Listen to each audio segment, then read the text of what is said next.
This is the book of Habakkuk, chapter 2 and verse 5. Yea, also, because he transgresseth by wine, he is a proud man, neither keepeth at home, who enlargeth his desire as hell, and is as death, and cannot be satisfied, but gathering unto him all nations, and heaping unto all people. Shalom, shalom, Akim. Before I begin, I want to start off by giving all praises, honor, and all glory unto Yahweh, Bahashem, Yahushai, Bahashem, Rakakorash. All right, double honor to the elders and apostles of Great Millstone who rule and teach well. All right, peace and salutations unto the elect. All right, I'm the Brother Gabar Allah coming at you with another lesson. Okay, and it's going to be a quick hit, man. You know, just to let brothers know, man, you know, this Esau. Okay, everything going on with, you know, the ICE raids and everything going on with you know, Gaza and, you know, them strikes and whatnot. Okay, it's all, you know, because Esau is the wicked. All right, Esau is the wicked, and he's causing all this to go down. Okay, and Esau isn't satisfied by blood, as the scriptures say. But, you know, this is the book of Habakkuk, chapter 2 and verse. I'm gonna start at verse 3. For the vision is yet for an appointed time, but at the end it shall speak and not lie. Okay, the end it will speak and it will not lie. Okay, this vision, these things are set as an anointed time. Okay, everything read in the Bible, everything we read, the scriptures we read, they're all in the Bible for a reason. Okay, they either all came to pass or are going to come to pass. All right, and the scriptures speak a lot about Esau and America being burnt. Okay, being burnt. Babylon the Great being America. Okay, and we know this. It says,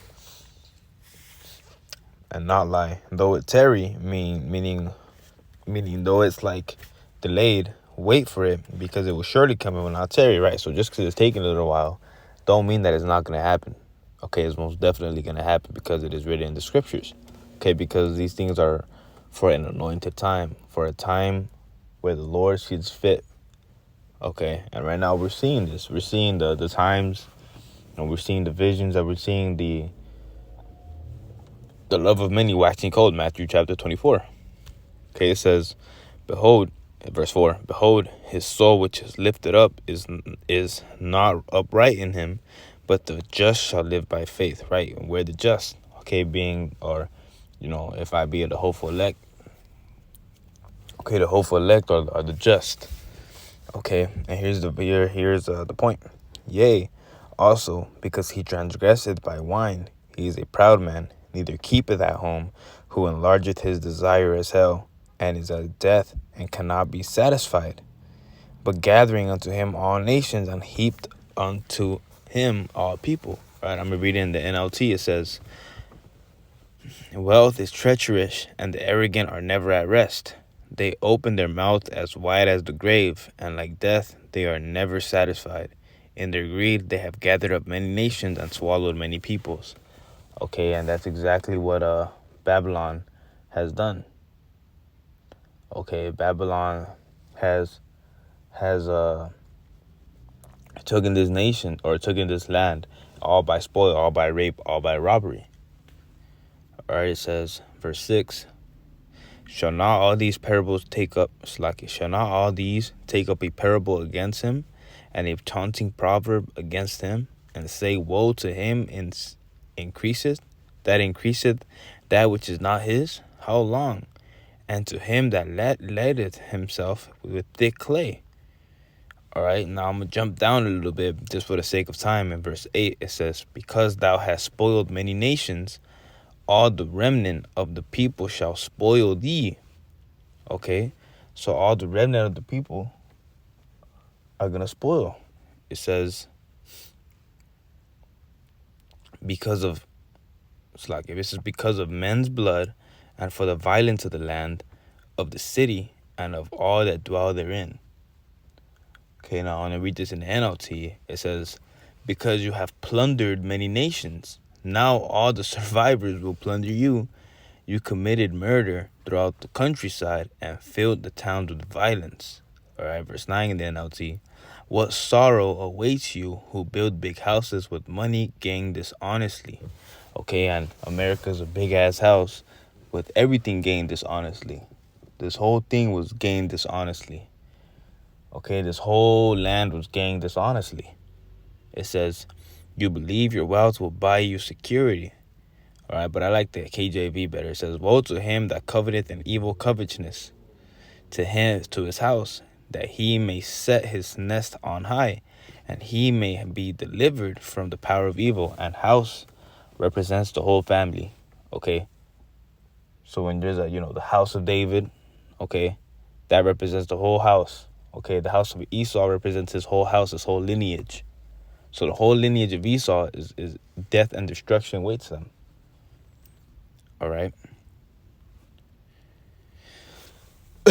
It says that he may delivered from the power of evil. Thou hast consulted shame to thy house by cutting off many people, and had sinned against thy soul. Right? Okay.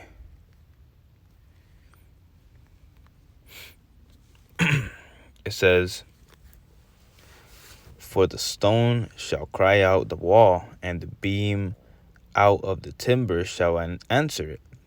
Woe to him that buildeth a town with blood, establisheth a city by iniquity. It says in verse 12 in the NLT, what sorrow awaits you who build cities with money gained through murder and corruption. Right, and Esau has done that exactly.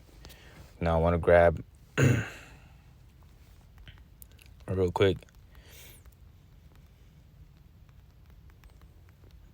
All right, real quick.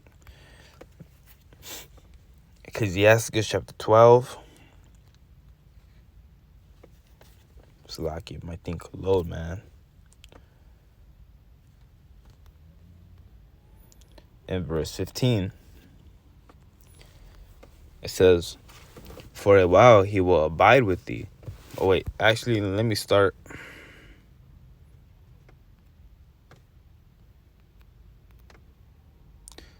Let me start at verse 10. Okay, then I'll close it out on verse 15.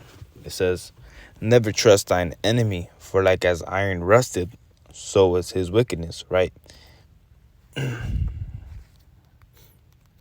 Salakia. It says, right, and Esau is our enemy. Okay, Esau is our rivals. Okay, ever since birth. That's why. That's why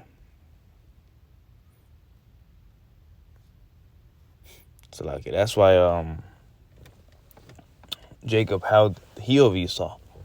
Okay, that was very spiritual. That was a spiritual battle. Okay, letting Esau know that he's not going to get away with all this. It says, though he humble himself and go crouching, yet take good heed and beware of him, and thou shalt be unto him as if thou hadst wiped a looking glass, and thou shalt know that his rust hath not been altogether wiped away. Right? Okay, and Esau has been altogether wiped away. So like Esau's rust has not been altogether wiped away. Okay, though he tries to hide his iniquity, he tries to hide how much he really hates us, he can't hide it. Okay, and it's coming out and it's leaking. His portrait, the picture that he's painting, it's falling apart. It says, now I'm gonna skip to verse 15. It says, for a while he will abide with thee, but if thou begin to fall, he will not tarry. Verse 16, here's the point. An enemy speaketh sweetly with his lips, but in his heart he imagineth how to throw thee in a pit. Right, and Esau is imagining how to throw our people in a pit. Okay, you so-called Negro, Latino, and Native Americans, you guys are the Israelites of the Bible. Okay, and he wants to figure out how to throw you in a pit, man. It says, he will weep with his eyes, but if he find opportunity, he will not be satisfied with blood. And Esau is never satisfied with blood. Esau always wants everything to be as brutal as possible. He has no mercy, he has no remorse. Esau is truly the wicked man. That's why the Bible speaks of him as the wicked, because he truly is the wicked man. So, Lord willing was edifying. Lord willing was uplifting, man. Never trust thine enemy. Okay, and with that, I want to give all praises, honor, and glory unto Yahweh by Hashem, Haushai by Hashem Kodash. Double honor to the elders and apostles of Great Millstone who rule and teach well. Peace and salutations unto thee.